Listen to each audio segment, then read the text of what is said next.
During his campaign to become fake president, Donald Trump repeatedly claimed that other countries were laughing at the United States. Of course, Trump never cited any evidence for this. What the countries are doing is that they're not laughing at us; they're laughing at Trump because of how much of a fuck up he is. Today, those countries are not only laughing at the U.S., they are treating Americans like lepers. The dark blue U.S. passport used to open pretty much every door around the globe. Now those doors are slammed shut. A roll call of some of America's closest allies that won't let Americans visit include Canada, France, Germany, and Italy. And for good reason. This past week, 18 American states have set records for the numbers of confirmed coronavirus cases, and there are now more than 4 million confirmed cases in the U.S., a quarter of the total number of known cases is in the world, yet Americans only make up just 4% of the global population. This isn't the first wave of the coronavirus, it's the first tsunami.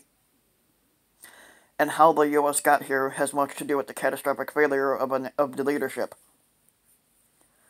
The federal government abdicated its role by not issuing a national shutdown order and a mandate to wear masks after the expiration of the voluntary 45-day federal advisory to slow the spread. The Centers for Disease Control and Prevention guidance on how to reopen carefully in phases was ignored by many states. By prioritizing the reopening over public health, the nation has chosen to accept that many hundreds of thousands of Americans will die of COVID-19, and the CDC estimates that nearly half of Americans have underlying conditions that put them at risk of contracting a severe case of this disease anyway. Many millions more than likely will likely have a severe case that may not end in death, but nonetheless will result in a prolonged illness. The agency said more than a third of those surveyed had not returned to their normal good health 2 to 3 weeks after being diagnosed with this disease. There are a few tools that we know that work to stop the spread of the virus. They are social distancing and wearing a mask in public. But Trump, of course, has for months denigrated the mask wearing and has almost invariably refused to wear a mask himself. In doing so, he has turned masks into political footballs rather than symbols of the sound public health policy. But Trump pressed states to open early before many of them had met the CDC thresholds for doing so. In many states, social distancing went out the window. In defiance of the CDC guidelines on large gatherings, Trump had held a large indoor Klan rally in Tulsa, Oklahoma last month, which likely contributed to a spike of cases there, according to local health officials.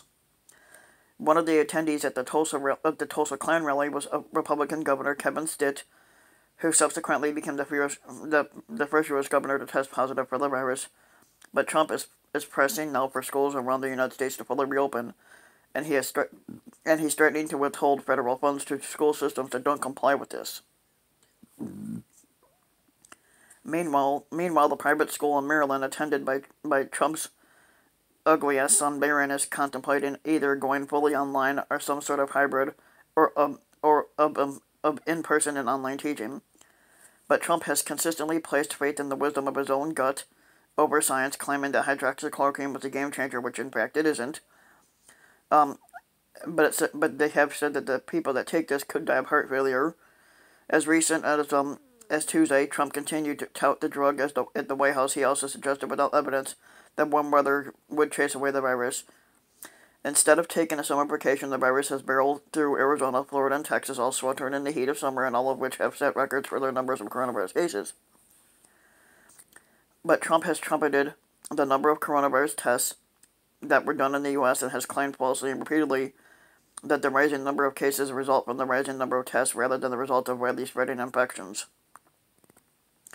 One would go on about the marginalization of the CDC and the White House attempts to besmirch scientists like Dr. Anthony Fauci and the litany of other failures of the most incompetent administration in memory, but this is all too depressing.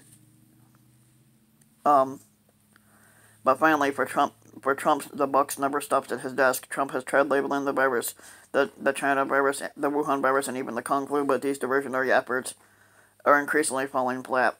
A poll released 2 days ago by the Associated Press, Newark, had found that Trump's approval rating on his handling of the virus has fallen to an all-time low of 32%. Yep.